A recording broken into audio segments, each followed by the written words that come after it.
Chapter 6. The Heat Ray in the Chobham Road. It is still a matter of wonder how the Martians are able to slay men so swiftly and so silently. Many think that in some way they are able to generate an intense heat in a chamber of practically absolute non-conductivity. The intense heat they project in a parallel beam against any object they choose by means of a polished parabolic mirror of unknown composition, much as the parabolic mirror of a lighthouse projects a beam of light. But no one has absolutely proved these details. However it is done, it is certain that a beam of heat is the essence of the matter. Heat and invisible instead of visible light. Whatever is combustible flashes into flame at its touch. Lead runs like water, it softens iron, cracks and melts glass, and when it falls upon water, incontinently that explodes into steam. That night nearly 40 people lay under the starlight about the pit, charred and distorted beyond recognition, and all night long the common from Horsell to Maybury was deserted and brightly ablaze. The news of the massacre probably reached Chobham, Woking and Ottershaw about the same time. In Woking, the shops had closed when the tragedy happened, and a number of people, shop people and so forth, attracted by the stories they had heard, were walking over the Horsell Bridge and along the road between the hedges that runs out at last upon the common. You may imagine the young people brushed up after the labours of the day and making this novelty, as they would make any novelty, the excuse for walking together and enjoying a trivial flirtation. You may figure to yourself the hum of voices along the road in the gloaming. And yet, of course, few people in Woking even knew that the cylinder had opened, though poor Henderson had sent a messenger on a bicycle to the post office with a special wire to an evening paper. As these folks came out by twos and threes upon the open, they found little knots of people talking excitedly and peering at the spinning mirror over the sandpits. And the newcomers were, no doubt, soon infected by the excitement of the occasion.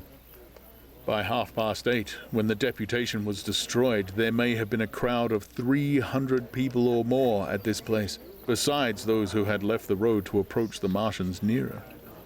There were 3 policemen, too, one of whom was mounted, doing their best, under instructions from Stent, to keep people back and deter them from approaching the cylinder. There was some booing from those more thoughtless and excitable souls, to whom a crowd is always an occasion for noise and horseplay. Stent and Ogilvy, anticipating some possibilities of a collision, had telegraphed from Horsell to the barracks as soon as the Martians emerged for the help of a company of soldiers to protect these strange creatures from violence. After that, they returned to lead that ill-fated advance. The description of their death, as it was seen by the crowd, tallies very closely with my own impressions. The 3 puffs of green smoke, the deep humming note, and the flashes of flame.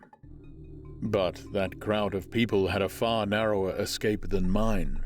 Only the fact that a hummock of heathery sand intercepted the lower part of the heat ray saved them.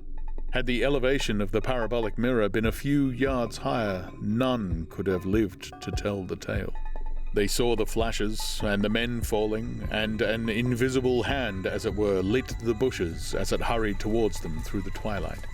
Then, with a whistling note that rose above the droning of the pit, the beams swung close over their heads, lighting the tops of the beech trees that lined the road, and splitting the bricks, smashing the windows, firing the window frames, and bringing down in crumbling ruin a portion of the gable of the house nearest the corner. In the sudden thud, hiss, and glare of the igniting trees, the panic-stricken crowd seems to have swayed hesitatingly for some moments. Sparks and burning twigs began to fall into the road, and single leaves like puffs of flame. Hats and dresses caught fire. Then came a crying from the common. There were shrieks and shouts, and suddenly a mounted policeman came galloping through the confusion with his hands clasped over his head, screaming.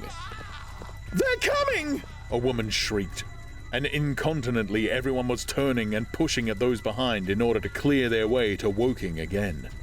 They must have bolted as blindly as a flock of sheep. Where the road grows narrow and black between the high banks, the crowd jammed and a desperate struggle occurred. All that crowd did not escape. 3 persons at least, 2 women and a little boy, were crushed and trampled there and left to die amidst the terror and the darkness.